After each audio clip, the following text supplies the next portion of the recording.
this meeting to order.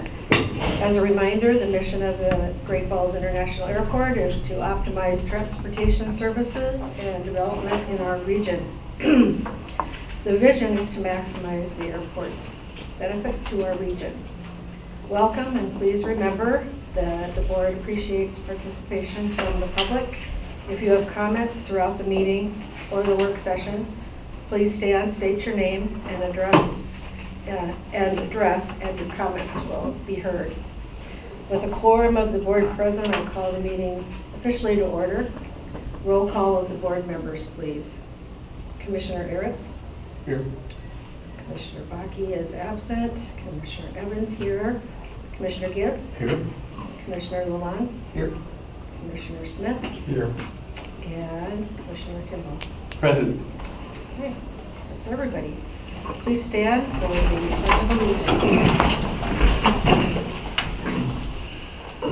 I pledge allegiance to the flag of the United States of America and to the republic for which it stands, one nation, under God, indivisible, with liberty and justice for all.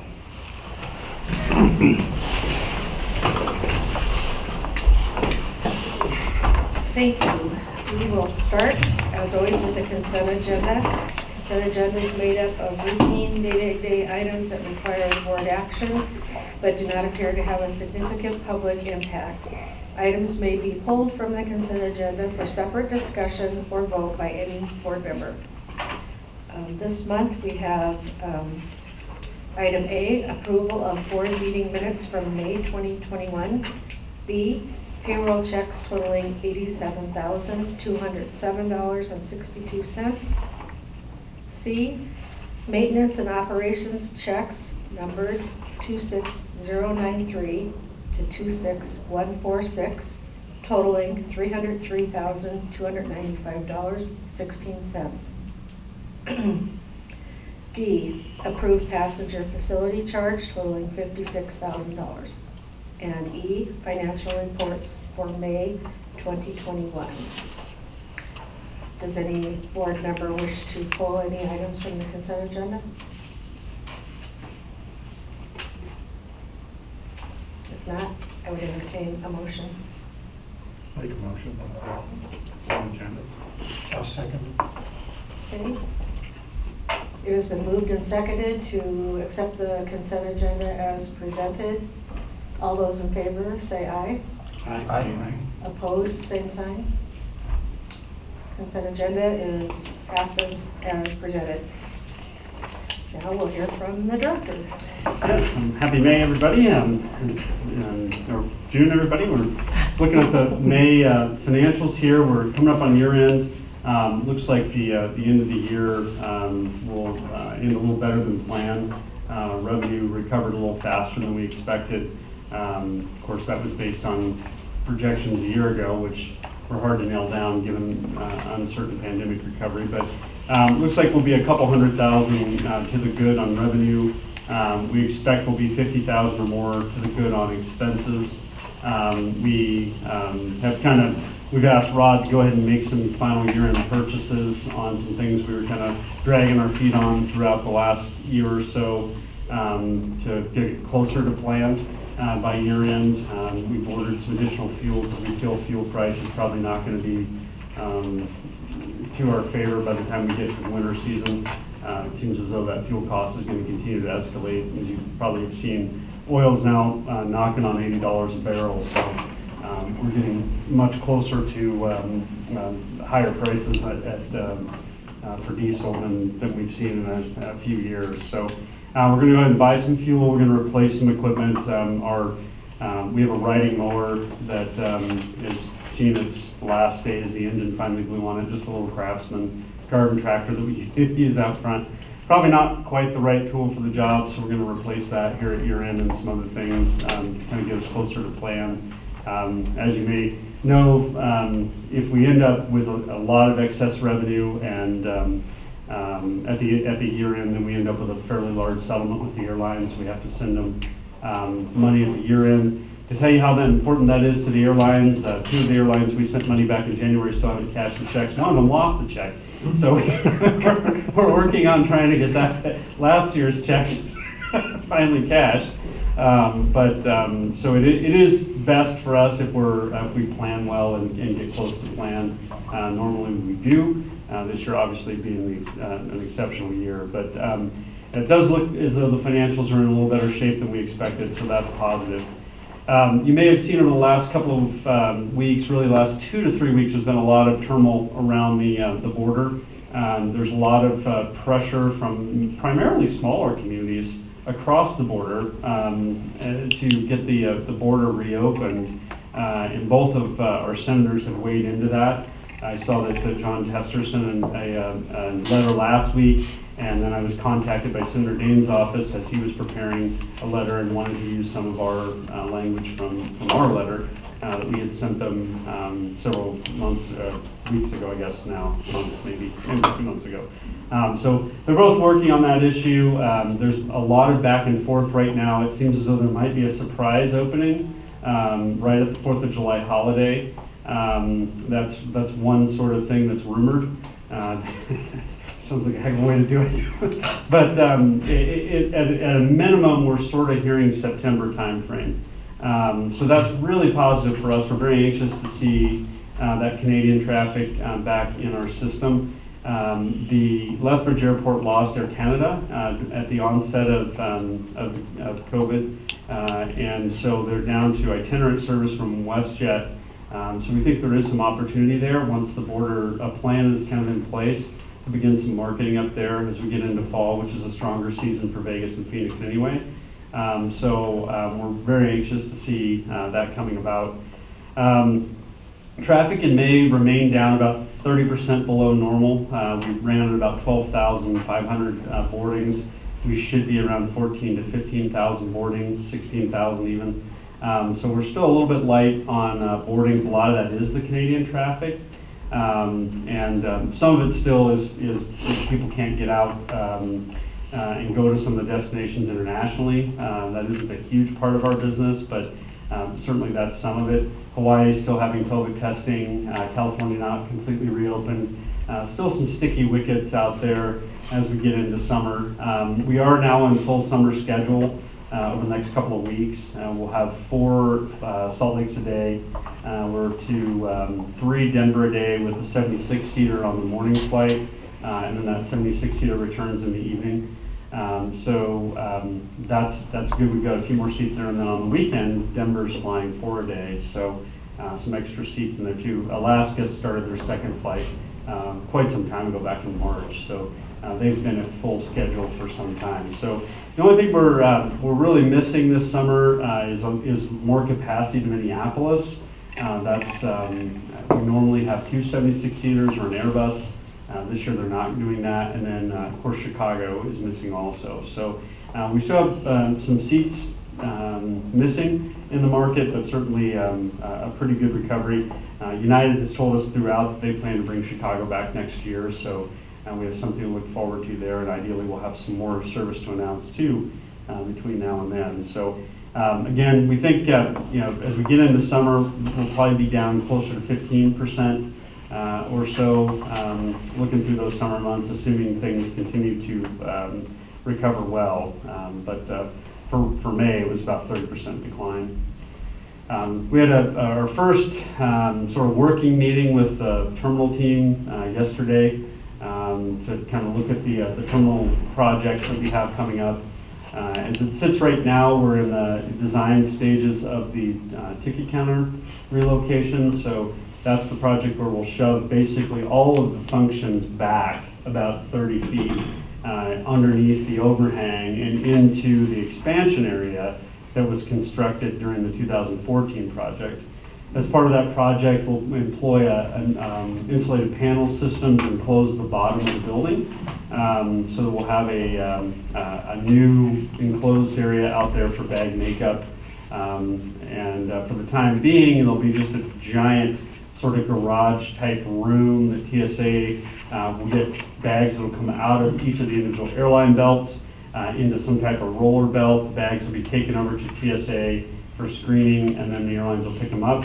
As part of this design process, we'll also be submitting a plan set to TSA for funding through a process they have for funding inline bagging systems.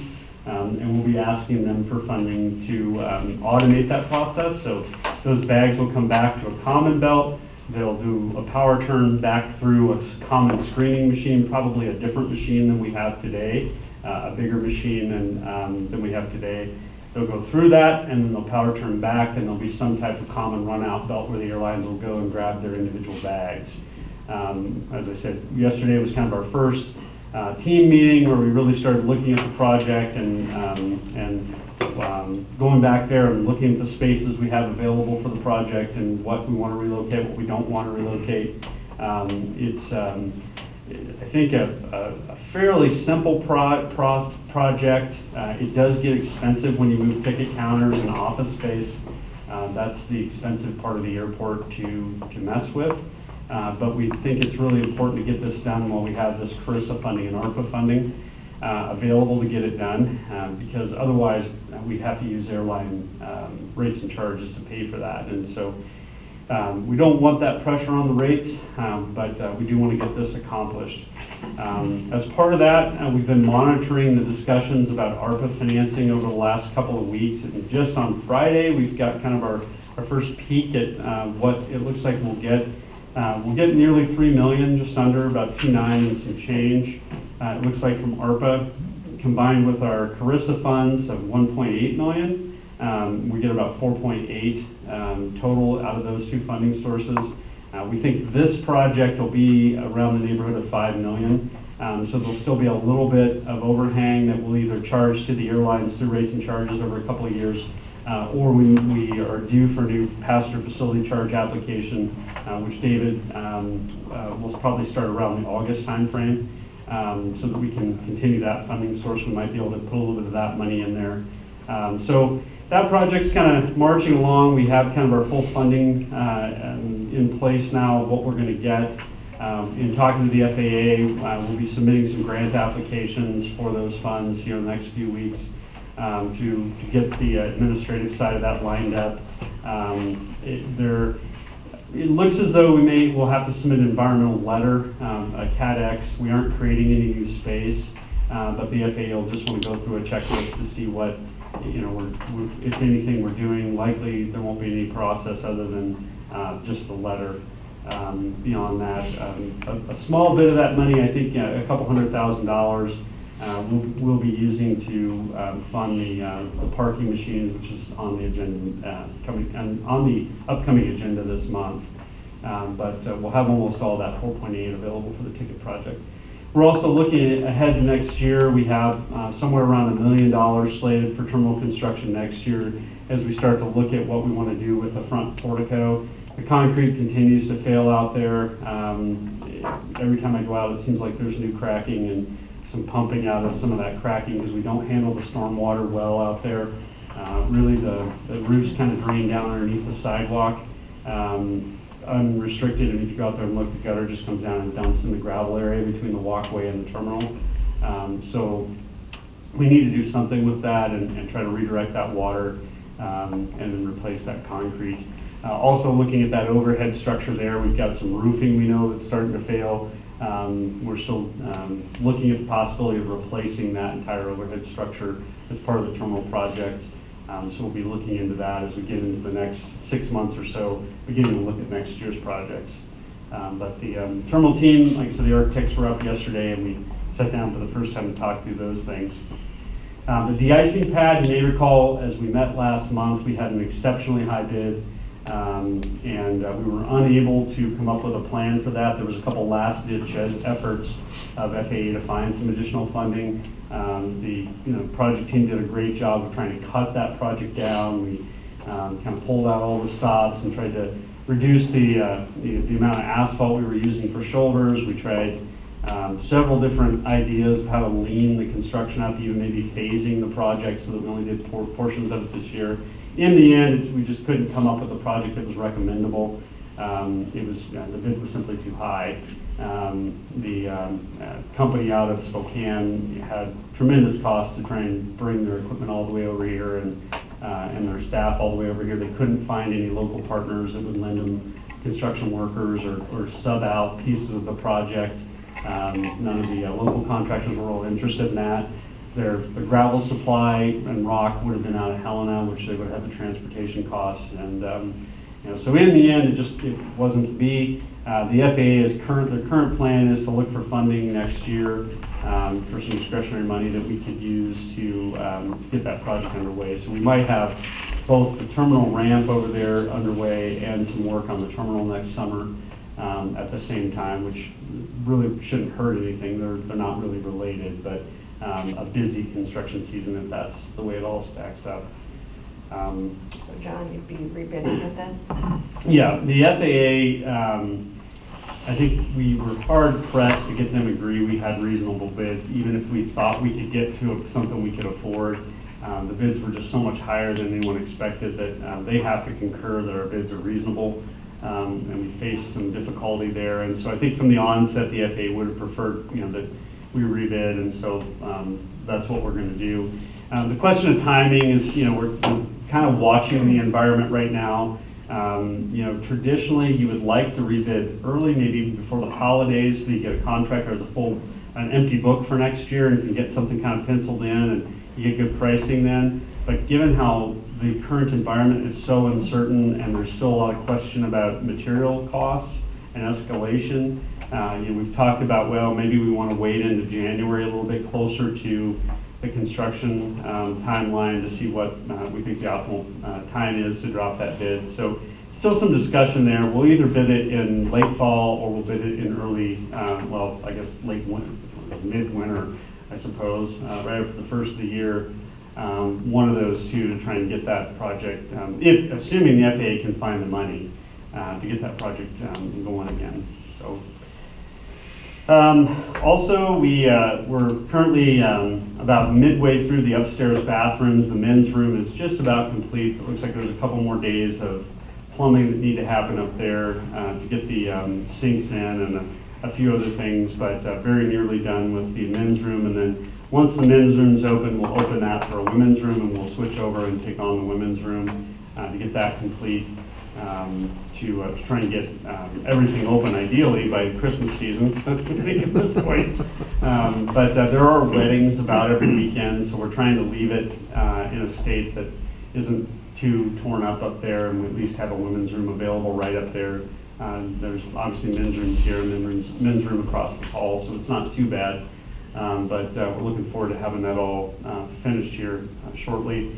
The TSA new offices over there are just about complete. They're still doing some work in the kitchen when I was in there last week, and they're waiting on some IT equipment. Apparently, there's only one provider of that equipment in Florida, and so TSA has spec'd that specified stuff, and it's not going to be available for 2 or 3 more weeks. Yeah, the Florida company's here now, the Panhandle company, but they don't have everything they need. So some of the parts will be shipped. The latest is about the 17th of July. So probably still going to be the end of July before we get them in there. But they're making good progress on all the data and technical stuff right now. So we'll lose out on a month or two of the bigger rent because they are moving into a larger space, but eventually we'll get them out of the way. They're certainly not in the way of the project right now, so that's good. We'll get them out ahead of that. And then you want to update us on the MANG lighting? Yeah, the ALZ lighting, it's going fairly well.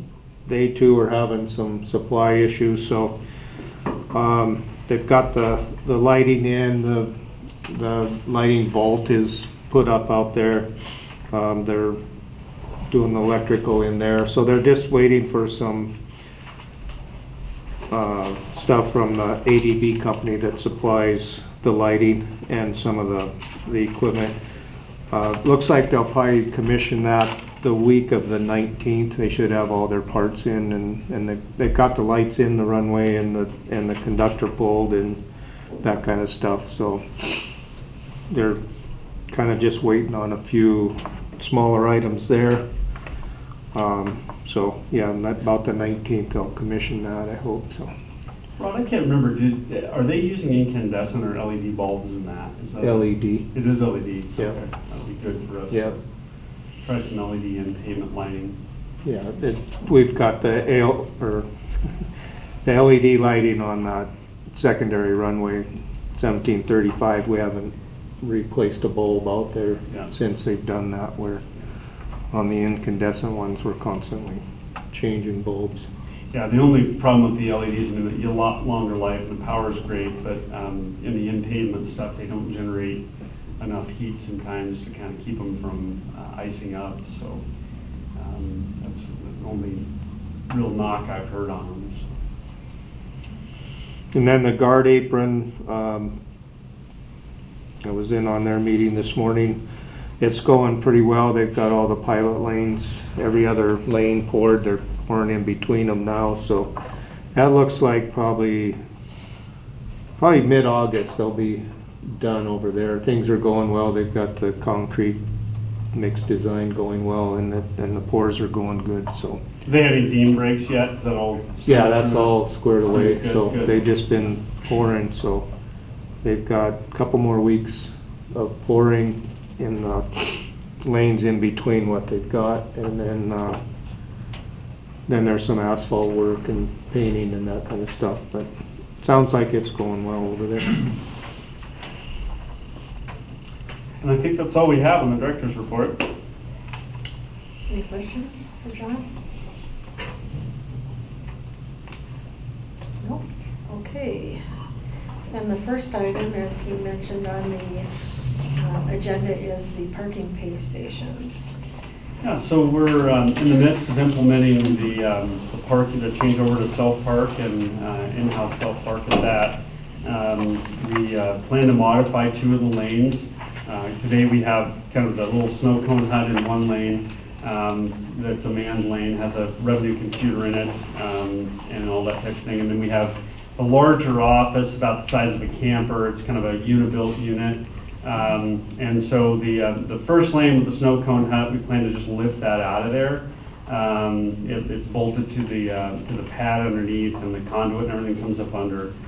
So that'll be a fairly easy transition. We'll just place that revenue machine on the conduits and then bolt it down. And so that one will be easy. The second one, where the office is, we want to maintain that office for the server. I think there might be some irrigation control in there, maybe. Yeah. A few other functions, and so we want to continue to have that office out there. Should we ever decide to go back to a manned operation, that we want to have that office in place. And so Ron and I spent some time out there a couple weeks ago and really kind of came up with a plan. It looks as though we can take out the glass slider and maybe do some modifications to that front facade to accommodate that machine, and some weather stripping to keep the weather out. But I think it'll be a fairly easy thing to accommodate. It's all under that cover. So it should be fairly easy to get that machine in there and modify that office building so that we can have all 4 of those lanes active, which is quite a bit more capacity than what we really have right now. I mean, on rare occasions, we would have all 4 lanes open today, but those were really rare. Generally, we would only have 3 lanes open with 1 manned and 2 automated. Now we'll have all 4 open. We also plan to buy the app, access to the app, to allow people to pay online or on the phone while they're in bag claims. So there'll be actually in both cases with the self-pay and the app, there'll have to be some passenger education signage put down in the bag claim area, maybe some announcements over the radio, over the system, just letting people know, hey, changes are coming in September.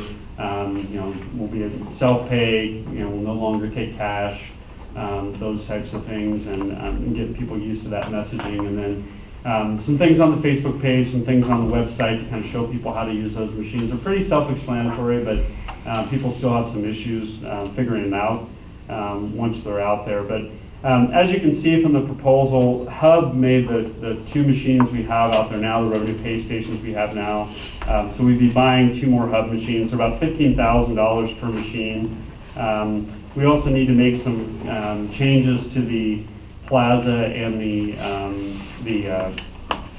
office itself, which we estimate would be about in the neighborhood of $75,000 to make those changes. And then on top of that, we have that cost of $265, which we've talked about before, that we have to pay the parking vendor. And so this month, if the board approves the purchase of the pay stations, we'll go ahead and get that order in. They think they're about a month out, and then Hub comes out and installs those. So we'll be working with them on that timing so that we can have all of the building set up to do what it needs to do. We can use CARES and Carissa for these two expenses. Our plan currently is to use CARES to pay out the dollars we owe Republic for the previous modifications, and then we'll be using Carissa to buy the parking machines and implement the no contact parking side of it. We're allowed to use Carissa because we are reducing human-to-human contact with this project fairly substantially. We'll be putting in some cameras, a pretty extensive camera array to allow us to try and look at the machines while someone's up there. That way, if they're trying to stick their credit card in the receipt hole, or they can't figure out how to get a receipt, or whatever the problem may be, we'll be able to help them remotely. Over the next couple of months, we'll be working with Rod to figure out what technologies we want to have for receiving that, whether it's tablets or we think we can actually do it with a phone, so that when someone hits the intercom button, we're getting the information we need on the tablet remotely to deal with that person. That'll be one of the challenges ahead for the internal side of it. This approval, though, as it says here, would be for $150,000 to buy the parking machines and make modifications to the parking area out there, and we'll be using Carissa to fund that. So if I followed that, because interestingly this happened to me, there's a call button still on there. The cameras were directed to Rod staff. Yeah, we'll have, we plan to hire in the budget last month, we approved 2 new positions. Actually, one replacement position that we reduced last year, and then 1 new position. And those will be operations LEOs. So they'll have LEO credentials, but they'll be operations people. And so that'll get us to closer to 24-hour staffing, and then the call during off hours will go to them. During the daytime hours, we may have it come to the admin office, and so you'll get that call of, I don't know what's going on, I can't, the machine's not doing what I need it to do. Jeff down in Helena told us one of the frequent calls is guys that have a bigger truck will park away from the machines because they can't get their door open to get to the machine, it's too far down. And so they'll park far back and go pay, but then they're not on the loop to open the gate. Right. So they'll pay and then stand there and can't figure out why the gate doesn't go up. So a lot of times it's just as simple as, hey, pull forward 2 or 3 feet, the gate will open. So that the kinds of calls you get. Rod and I stood out there the other day, and there was one gal that just couldn't figure out where to put her credit card, and so the parking attendant had to come out and show her where to put the parking. So we'll have to do that remotely now. Well, that's what I was going to ask, because that's what happened to me. It was after something, and there were 2 lanes open, the manned station and the far one, I think. And I was in the far one with 5 cars lined up behind me, and it wouldn't read my parking ticket. Oh boy. And so nothing I could do, and so I rang the thing or yelled or waved or something. The gal came out and actually backed everybody up, because that lane had 5 cars, and I'm like, how are we going to handle this if this happens when there's no one to... Yep. Yeah, and I think when I was first considering this, as we were looking ahead to this, it's probably been 5 years ago or more, a friend of mine was the director in Durango. He's since moved on, but he implemented it down there. And he brought up a good point, is the cost to man a 24-hour operation, is $150,000 minimum. Mm-hmm. You can open the gate a lot of times for $150,000 a year. Yeah. And that's really, I think, kind of the mindset we're going to have to instill in our staff is, if you can't resolve it, right, in a fast enough fashion that you're holding up 5 other cars, just open the gate. Yeah. And that's kind of going to have to be our mantra is, we'll do the best we can, but we recognize we're making sacrifices in order, to maximize the yield. And, some of those sacrifices are going to be, zero revenue type of things. And so, I mean, that's going to be, we're going to have to adopt in David's world some type of protocols of, oh, I opened the gate for these 3 people, last night at this time, so we can find those transactions and vet them and look for pattern of fraud, look for, all those things that you look for when you're dealing with revenue. So if we've got one, agent that's opening the gate every night, more than others, I mean, that's probably a training issue we've got to tackle. I mean, there is a lot of organizational change, but in the end, I think it does too much for the organization to ignore it. I do think this will eventually be a $300,000 in new revenue a year change. In addition, it steps us closer to a 24-hour airport staffing rather than what we've had, I mean, I guess forever, really, Rod, right? I mean, of having contract security be the operations staff overnight. I think, that is a very positive step forward for us.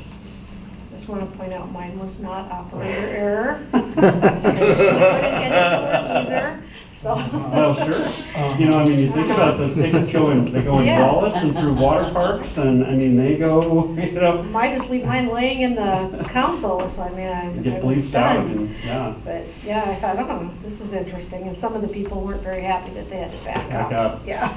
Yeah, back up. Yeah, and so I mean, those are the things that the trade-offs we're going to have of, of being rational about what we're doing. But having 4 lanes plus the app is going to help. And then Rod and I spent some time out there a week or so ago looking at potential future projects that we think could improve that even more. And that central spine that kind of goes down the middle of the parking lot where the old toll plazas used to be, if we continue that spine on out, kind of on the back side of the side lot over here, I don't know if you guys ever noticed, there's that little kind of side lot where the employees used to park. But if we continue a road out into the exit lanes, we think we could put an exit out there that would be for phone pay only, because that could be a really quick operation, so you're not plugging up the toll plaza. So I think there's an easy way to do that going forward. As the parking recovers and we have a few extra dollars, we could go out there and pave that area, add that exit, buy one more revenue machine, and when you go up there and feed your ticket, it just lets you out because you've already paid. And so, that would give us quite a bit more exit capacity. So yeah, definitely an operational challenge. I don't think we can match the same level of customer service that we have now without a manned person out there. I think that's just a factor that we're going to have to figure out. There are some pieces that we have not yet figured out. How are we going to do validations? How are we going to, what's the best, most effective way for us to do employee parking for the flight crews and whatnot that have employee parking here? Those are new things that we'll have to take on. But again, it's hard to, especially given the last 2 years, it's hard for us to ignore the revenue increase this could be to the organization going forward, and nearly 10% of revenues as it sits right now. Is the system, is it a one-time purchase, or is there like a subscription fee? Well, because we are taking on the entirety of the business, most of it is one-time purchases. We need to buy a server, we need to buy a firewall, but there are subscription fees that we don't have today that we will have to take on. Things like the ISP out there, the internet service provider. Today that would be a Republic expense. We're going to have, we plan to have Sletton continue doing, or not Sletton, but Liggett. I don't know why I always call them Sletton. Do the snow removal out there because our staff, we don't have the right equipment to do that, and we don't have the personnel, so we'll probably continue to contract that. But in those financial projections that we had, I think it was last month or the month before, was it not? 2 months ago? 2 months. Yeah, we have all of those costs built into the model, and really in looking at we kind of built that forecast when we renegotiated the last contract extension 5 years ago. We sat down with the operator and said, okay, here are the operating costs of the parking lot, and nearly 2/3 of them are personnel. because it is a 24-hour staffing.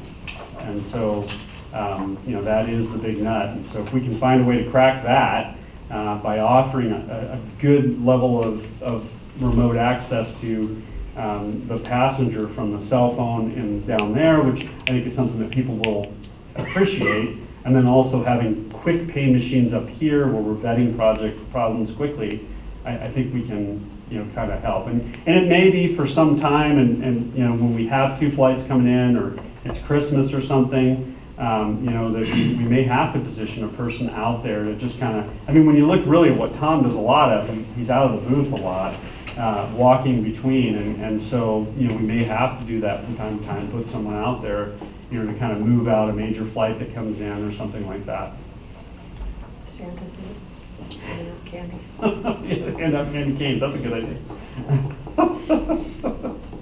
Any questions? I would be looking for a motion. I'll make a motion to approve the purchase of the automated parking pay machine.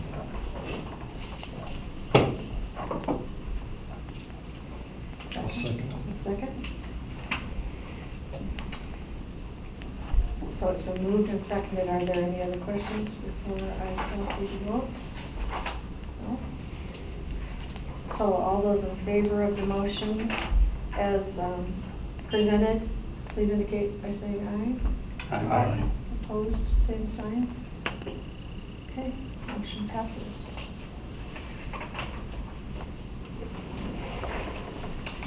And next we have the budget, again. As we mentioned a couple months ago, we thought could happen. We are at the point where it looks like it may happen, which is this year coincides with the expiration of the airline agreements. The airlines, as you can imagine, have undergone quite a bit of personnel change. I don't think any of the property representatives of the airlines that are currently working on our account were there when we negotiated the last extension 3 years ago. They're all new. Many of them couldn't go out to stations over the last year and a half, and so they're very slow to act with the airline agreements right now. And so we're kind of at that point where we had suggested to them a 2-year extension because we know with the remodel of the terminal building and the potential changes that are going to happen there, that the space is going to change dramatically in the model.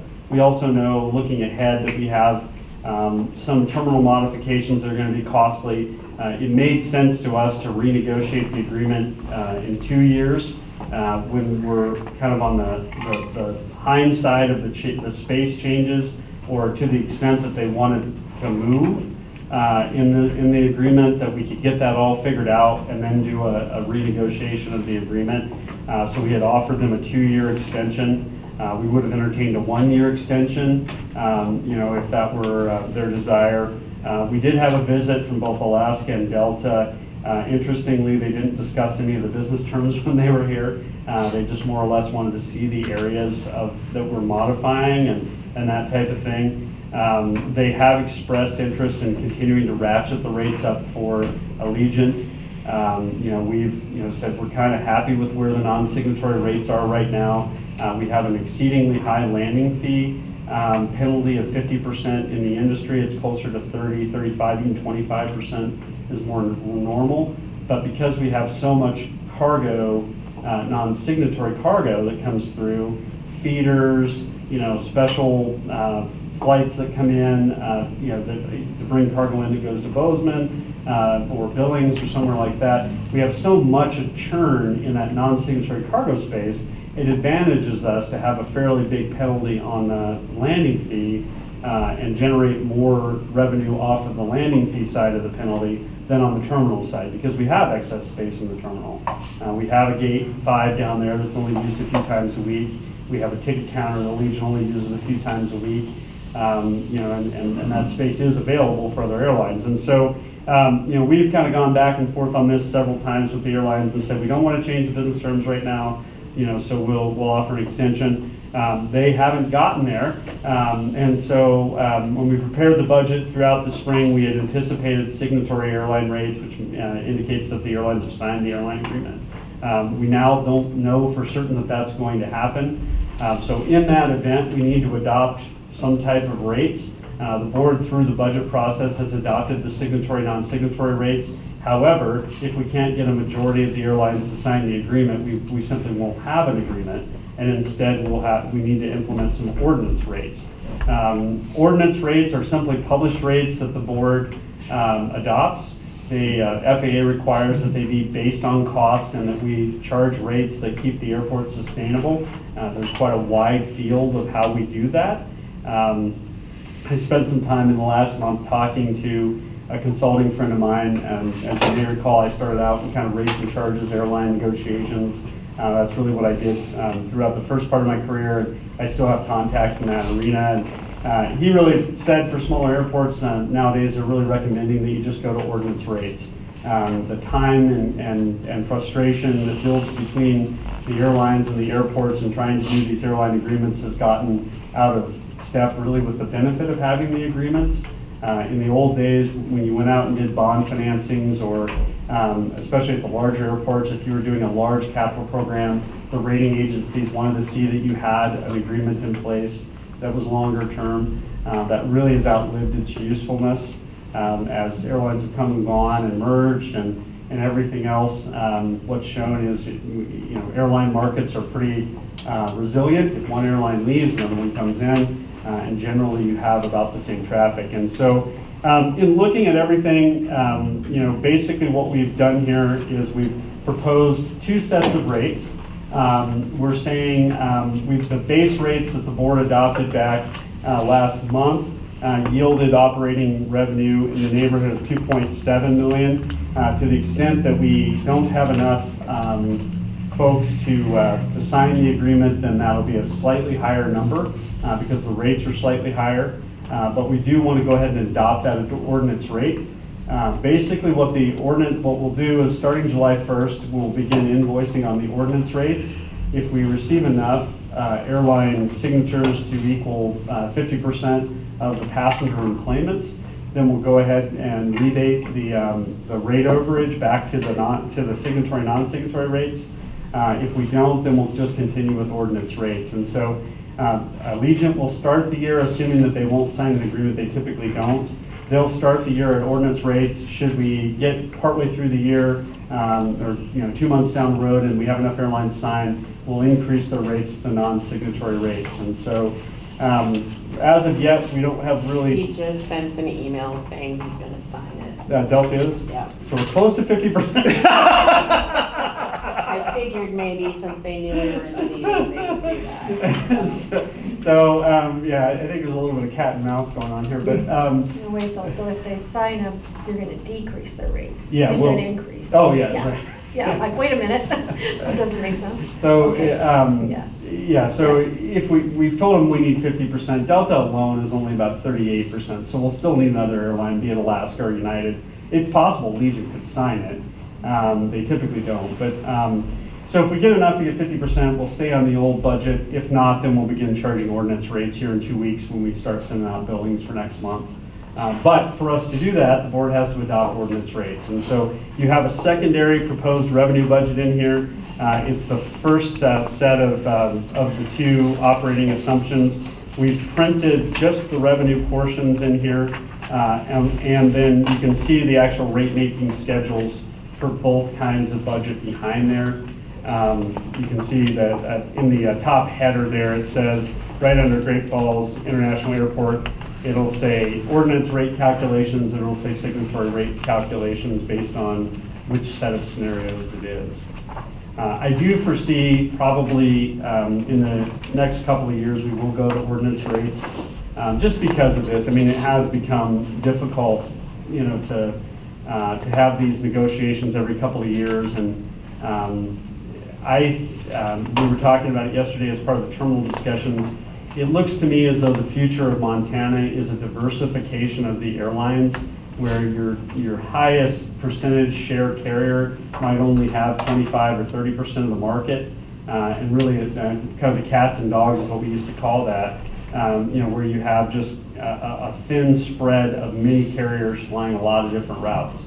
That seems to be where the market's going with the addition of Southwest into the state, JetBlue into the state, Avello, American. We're watering down the traditional model of you have one dominant carrier that's running to their hubs, and we're seeing more of point-to-point service on a number of different carriers. And in that environment, I think the last thing we want to do is throw up barriers to these non-signatory carriers who might only be here seasonally or might only have a flight or two a day. By having this sort of signatory, non-signatory penalty, I think we want to have a fairly open system and be reasonable for a new carrier to come in and only serve 3 months, because that can be thousands of additional passengers for us and locally. And so I think the airlines understand that. I think they're holding on to this legacy model in hopes that we would continue to penalize Allegiant. But as we've seen over the last year, I mean that Canadian inflow through Allegiant is pretty valuable property to us, and both in the airline revenue, but then also in the concessions and in the parking. The Canadians don't have anyone to drop them off at the airport when they come down, and so as we recover and that Canadian border reopens, that non-signatory component is really what gets us back to full operating revenue, and probably the component of our traffic that continues to grow, out proportioning the local traffic, because as we all know, business travel is probably hurt the most in this pandemic long term. It'll be years until that recovers. Everybody loves their Zoom calls, and so until we get back to that, many of our federal partners are not even working out of their office yet. So they're pretty far from traveling again. I do think we'll eventually get back to these ordinance rates, maybe not this time, but potentially this time, depending on if Alaska or United would choose not to, both would choose not to sign. So you can see on the back of the memo, I've written out both sets of rate tables. Essentially, the only difference between the rate tables is we're giving them less credit for the revenue that we generate outside the airline cost center.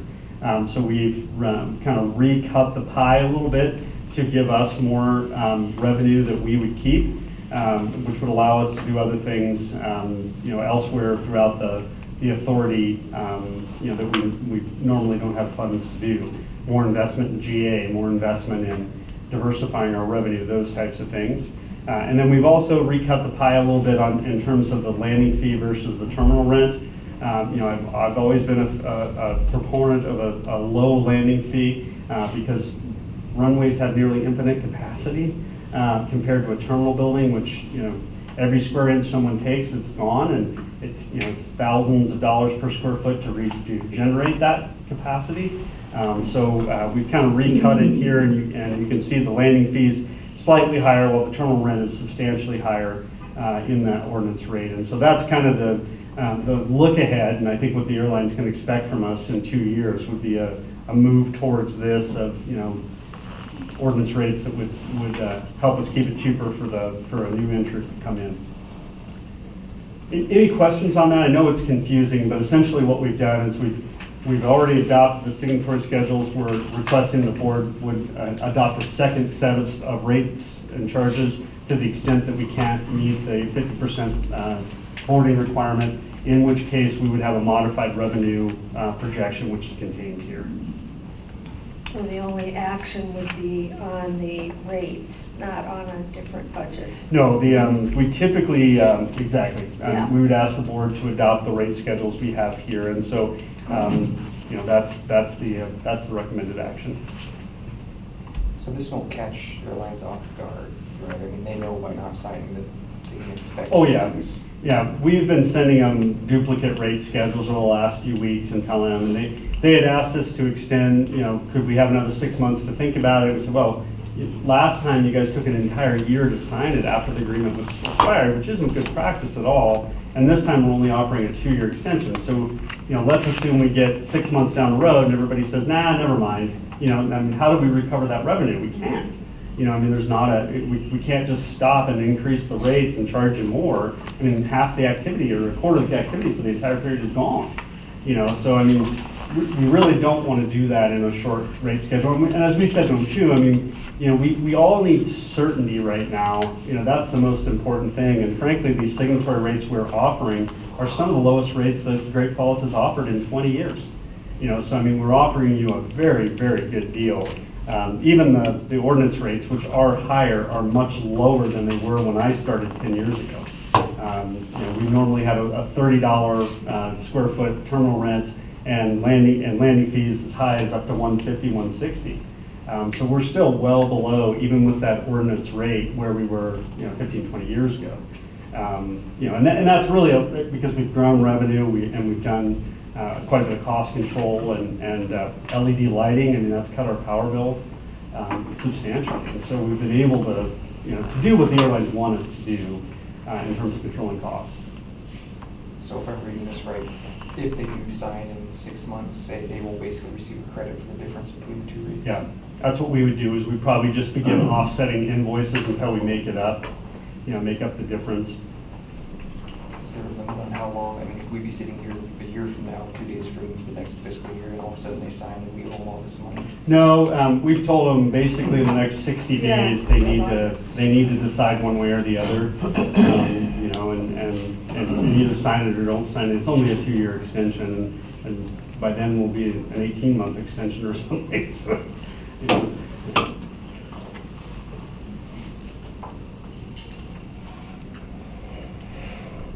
Any other questions on the proposal? If not, entertain a motion. I'll make the motion to approve the new numbers in the event the airlines don't sign the agreement. Second. Any other discussion or questions? It's been moved and seconded that we accept the airport director's request that we adopt the alternative ordinance rates for fiscal year 2021-22.